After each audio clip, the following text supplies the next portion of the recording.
সিম ও আলু দিয়ে ইলিশ মাছ রেসিপি। আসসালামু আলাইকুম, it's me Ruma Akter Moni and welcome to my daily cooking blogs. তো চলুন রেসিপিটি শুরু করি। তো প্রথমে একটি ফ্রাই প্যান বসিয়ে নিয়েছি, তেল দিয়ে দিয়েছি। তেলটা গরম হয়ে গেলে এর মধ্যে দিয়ে দিব ইলিশ মাছগুলো। তো এখানে ইলিশ মাছগুলো ভালোভাবে একটু ভেজে নিতে হবে। আমি যেহেতু ভেজে রান্না করব, আপনারা চাইলে না ভেজেও রান্না করতে পারেন। তো আমি এখানে হালকা একটা ভাজা দিয়ে নিচ্ছি মাছগুলোকে। আমি প্রয়োজন মতো মাছগুলোকে ভেজে নিয়েছি। এখানে আমার মাছগুলো ভাজা শেষ। এরপর একটি কড়াই নিয়েছি, এর মধ্যে দিয়ে দিলাম পরিমাণ মতো তেল, পেঁয়াজ কুচি আর কাঁচামরিচ দিয়ে নিয়েছি। এরপর দিয়ে দিচ্ছি পেঁয়াজ বাটা। পেঁয়াজ বাটাটা দিলে ফ্লেভারটা অনেক ভালো আসে।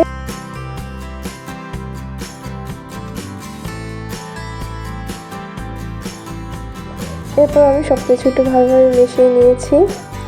এর মধ্যে দিয়ে দিব হলুদের গুঁড়ো, দিয়ে দিলাম মরিচের গুঁড়ো।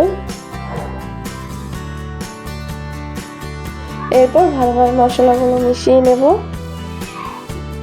মেশানো হয়ে গেলে এই পর্যায়ে দিয়ে দিব পানি। কিছুটা পানি দিয়ে দিচ্ছি যেন মশলাটা পুড়ে না যায়। এরপর দিয়ে দিচ্ছি কিছুটা স্বাদ মতো লবণ।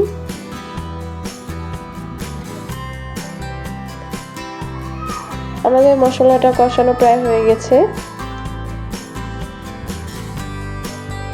এই পর্যায়ে আমরা অ্যাড করব সিম ও আলু।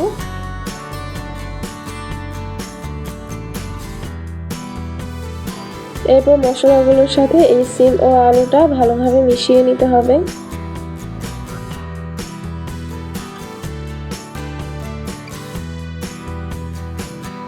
আমাদের মেশানো হয়ে গেছে। এই পর্যায়ে আমরা দিয়ে দিব পানি।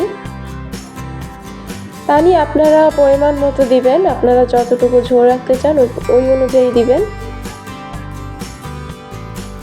পানিটা হালকা টানলে আমরা এর মধ্যে দিয়ে দেব মাছগুলো, ভেজে রাখা মাছগুলো দিয়ে দিচ্ছি।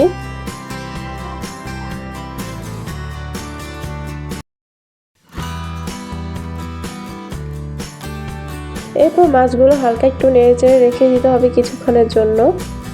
এটা হয়ে গেলে উপর দিয়ে ধনিয়া পাতা কুচি দিয়ে দিচ্ছি।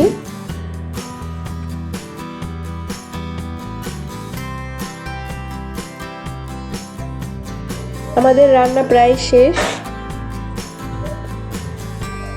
তো আজকে আমাদের এই রেসিপিটা আপনাদের কাছে কেমন লাগলো? যদি ভালো লাগে অবশ্যই আমাদের চ্যানেলটিকে লাইক এবং সাবস্ক্রাইব করে রাখবেন। আল্লাহ হাফেজ।